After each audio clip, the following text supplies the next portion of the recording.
Deus não é fácil para carregar. Por isso que eu falo, quando você vê um crente pipoca brincando com a unção de Deus, você fala para ele: você brinca porque você não busca, você brinca porque você não paga preço, você ironiza e critica porque não sabe o peso que é para buscar a presença do Senhor. Mas aqueles que querem algo de Deus e que a presença de Deus, tem que saber, querido, é pesado, é difícil de pegar, mas vale a pena, querido. No momento que você pegar a presença de Deus para a tua vida, não é você chegar da noite para o dia, achar que você vai pegar, não. Você tem que pagar o preço e saber: é pesado, mas eu vou pegar. É pesado, mas eu vou pagar o preço. E quando você pegar a presença de Deus, pode ter certeza, querido, você não vai ter bênção na tua vida, você vai ter riqueza do céu na tua casa. Riqueza incontável, riqueza insondável. Davi entendeu que para ele ser um grande rei, ele tinha que pegar. E quando eles carregavam aquela arca, o peso não foi fácil. Diz a Bíblia, querido, que eram os levitas, e trocavam os levitas dos sacerdotes. Eles davam, querido, 3 passos e paravam por causa do peso. Era a mesma coisa. Se eu pegasse aquela coisa e falar para você dar, eles iam dar 2 passos, 3 passos, e ia parar por causa do quê? Do peso. E foi levando e parava por causa do peso, levando e parava por causa do peso. Oh glória! Falta o importante, mesmo que você vá devagarinho, é que você não pare e não abre mão daquilo que Deus tem para a tua vida. E eu vou liberar a primeira profecia em nome de Jesus. A presença de Deus na tua vida vai mudar a tua história. Quando você chegou aqui hoje, querido, eu não sei qual era a sua projeção de pedido para Deus, mas Deus te trouxe aqui para dizer: eu vou entrar nesse vaso e vou encher ele da minha presença. Eu vou entrar nesta casa, e quando a minha presença entrar lá dentro, tudo que é ruim vai ter que sair. Aleluia! Olha para eu falar: se prepara para gerar. Você vai gerar o teu milagre. Oh glória! Quando nós galgamos, querido, algo do céu para a nossa vida, porque eu quero a bênção de Deus, eu quero a providência de Deus, eu quero os milagres de Deus. E quando nós galgamos isso para a nossa vida, temos que correr por vias certas, não por vias que aparentemente parecem certas. E Saul saiu fazendo de tudo para fazer, querido, que as coisas acontecessem do jeito dele. Mas tudo que Saul ia fazer não ia dando certo, querido. Não funcionava, não prosperava. Não foi até, querido, que foi vindo uma malignidade tão grande.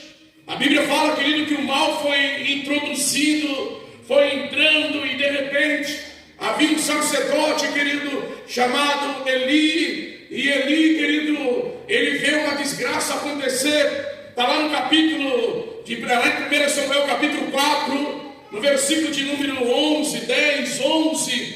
Diz a Bíblia que a arca de Deus foi tomada.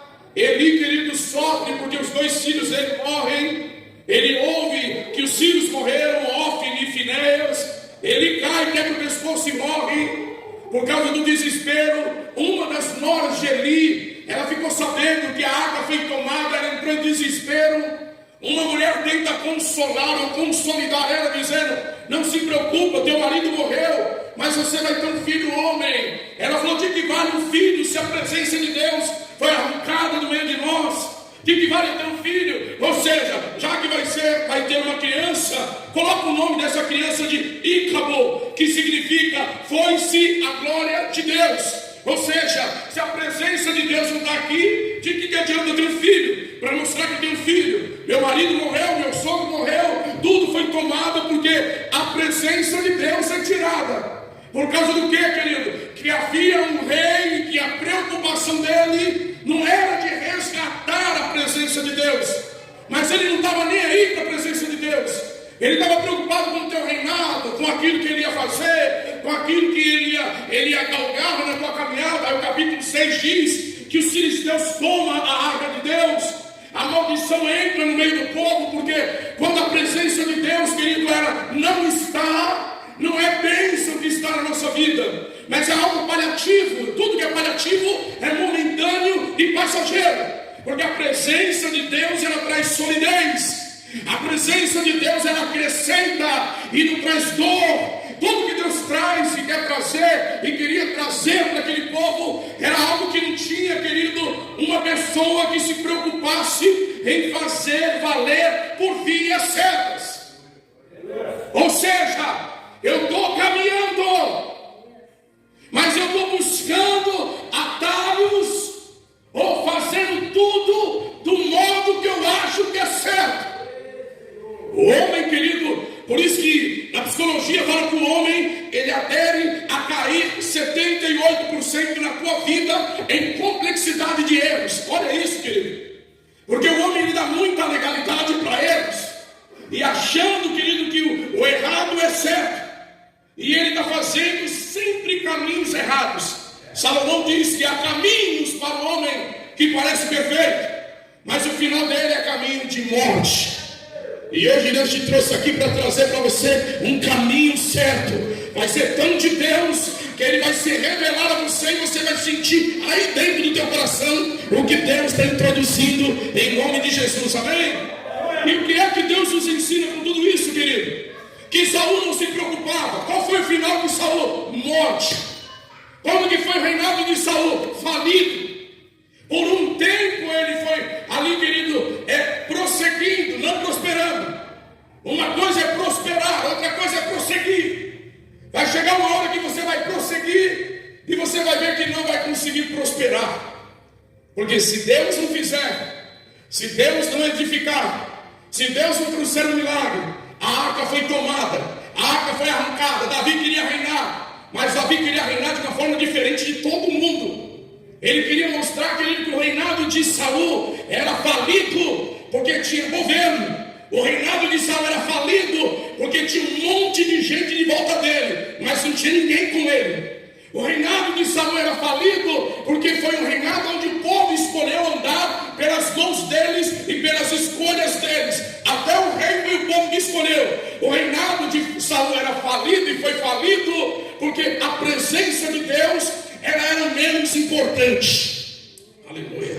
Olha para esse crente, olha para ele. A presença de Deus, ela só se torna importante na tua vida quando ela for prioridade. Olha para cá. Amém? Quando ela for prioridade. E contra fato não há o que, querido? Não tem como argumentar. Século 21, os crentes chuchu. Você já viu isso, querido? Os crentes que não podem tocar. Não tem nada a ver. Eu não vejo nada de mal nisso. Cria uma Bíblia para você que vê dessa forma. Eu não vejo maldade, eu não estou vendo. Ele pode, não, querido Deus. Ele fala, eu sou o Senhor e não mudo. Por isso, ó filho de Jacó, não sois consumidos, ele fala. Ele não muda, a palavra não muda. E aqui nós olhamos, querido, que Saul, ele não teve a preocupação de trazer mudança. Mas Davi teve. Sabe por que Davi foi bem sucedido, querido?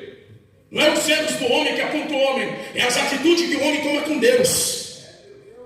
Aleluia.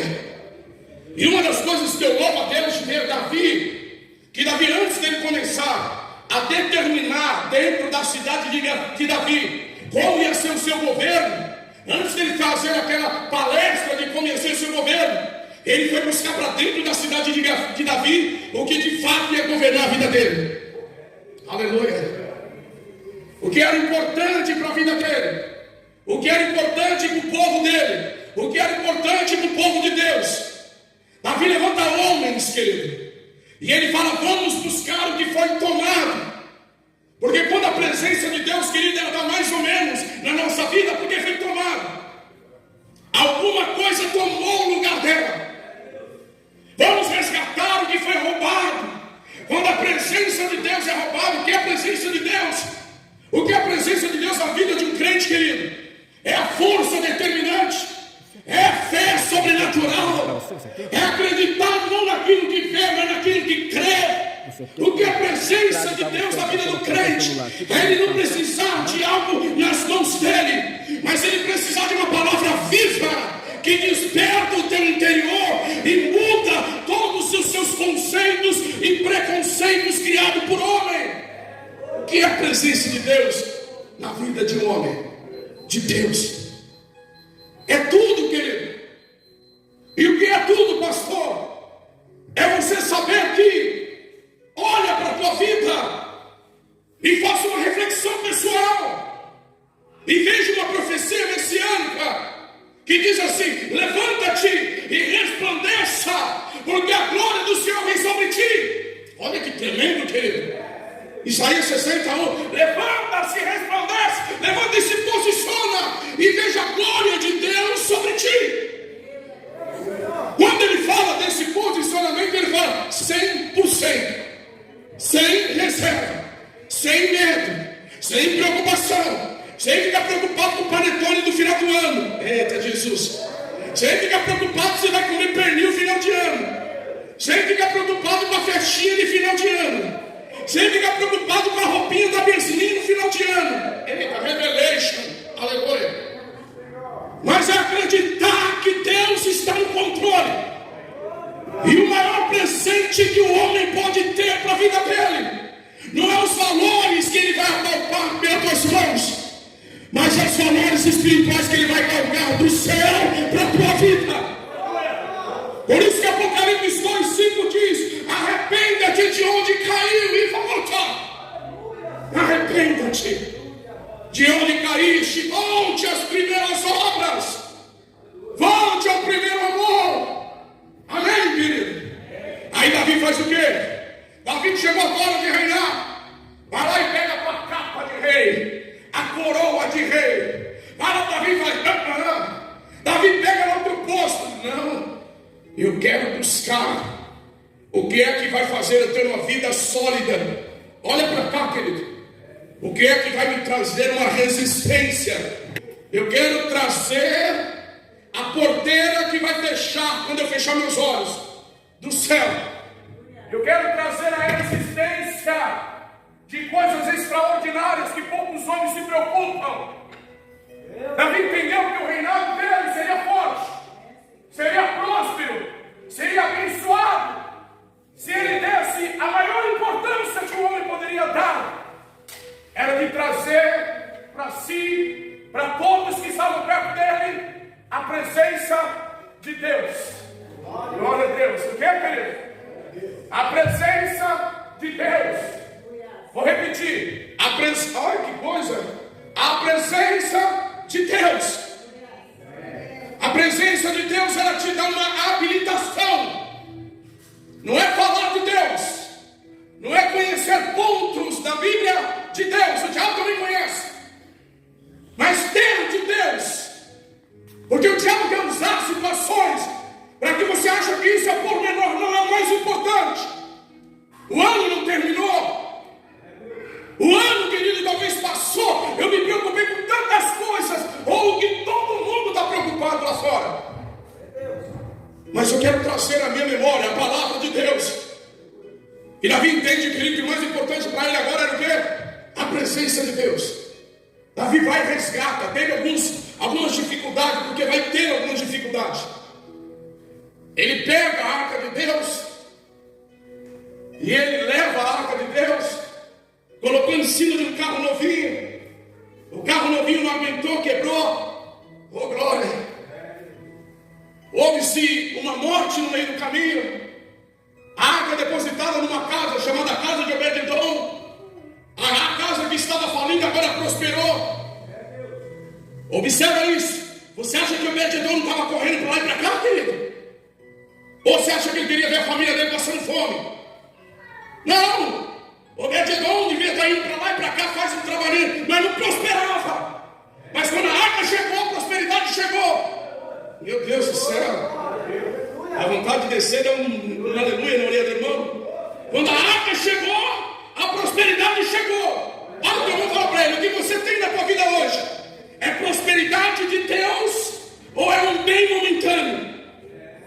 O que é um bem momentâneo, querido? É aquilo que você tem que se matar para segurar. O que é a bênção de Deus? Ela cresce a cada dia. Você nem nota, é igual você ter uma fazenda cheia de boi Nelore. Vamos falar de vaca Nelore. Você vai lá no passo, querido, pariu logo 5 vacas de uma vez. Aí você separa sem vaga, daqui a pouco do outro lado, mas sem barulho uma vez. Passou-se 4 meses, já está tudo se preparando para ir embora para a corte. Aí está os fazendeiros. Tem fazendeiro aí, irmão? Porque as bênçãos de Deus vão acontecer na tua vida naturalmente. Deuteronômio 28:1. Se obedecer os mandamentos do Senhor que te ordeno hoje, as bênçãos do Senhor virão sobre ti e elas te alcançarão.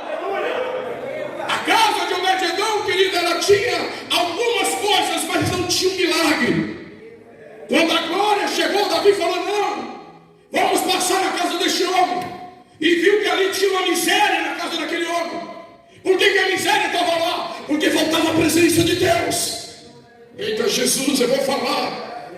Havia uma miséria na casa daquele homem. E Davi falou: vamos deixar aqui por 90 dias. O que é a miséria aqui, meu pastor? Eu tenho uma estante bonita, fala aleluia. Eu tenho um sofá retrátil bonita. Eu tenho uma TV de 60 polegadas, fala aleluia, querido.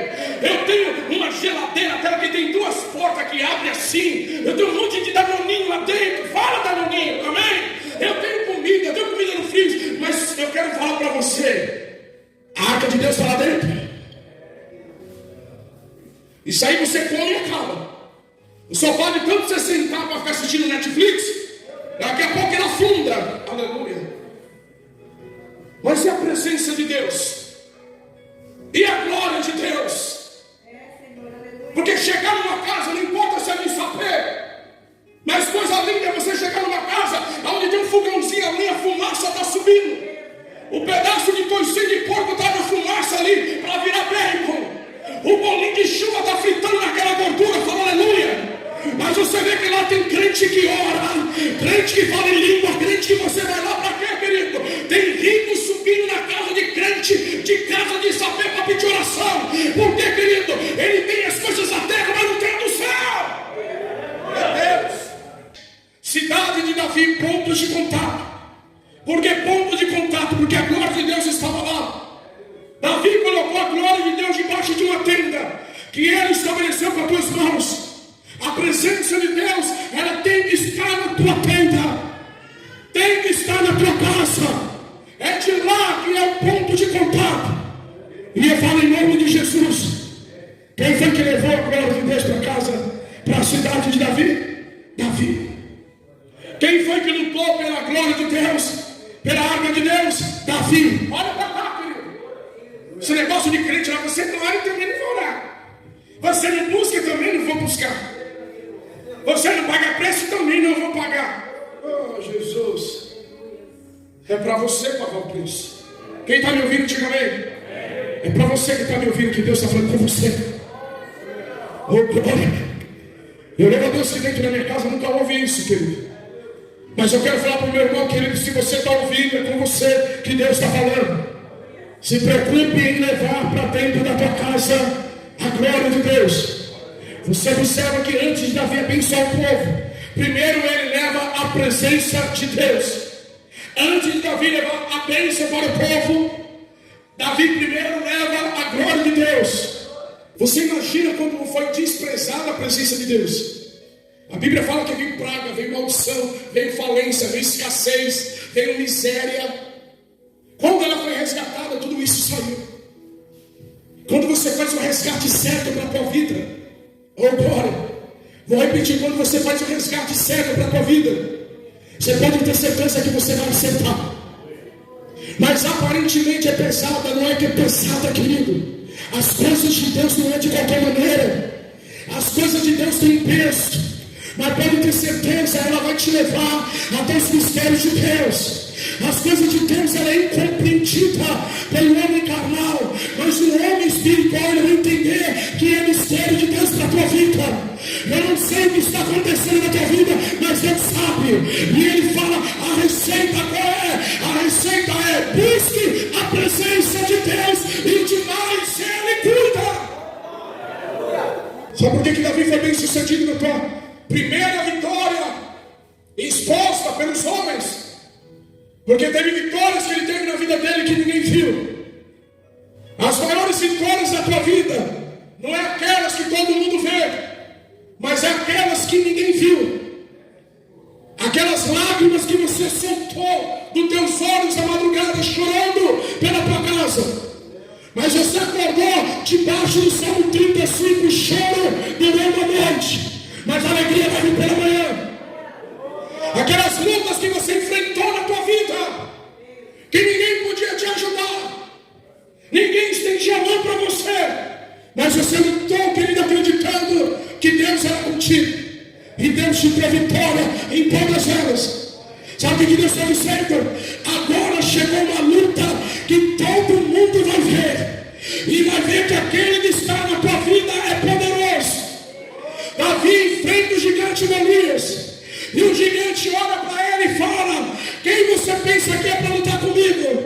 Davi diz assim: tu vem para cima de mim com espada, com lança, com escudo, mas eu vou para cima de você em nome do Senhor dos Exércitos, e hoje mesmo o Senhor vai colocar a tua cabeça na minha mão. Olha isso. Deus está dizendo: chegou a hora de você vencer na vista de todo mundo, mas você não vai vencer em teu nome, você vai vencer em nome do Senhor Jesus. Mas eu profetizo em nome de Jesus. Eu oro a oração de apóstolo Paulo a Timóteo, que ele fala hoje: eu ponho as mãos sobre a tua cabeça, e que você recebe espírito de fortaleza. Eu levanto minhas mãos e declaro em nome de Jesus que o Espírito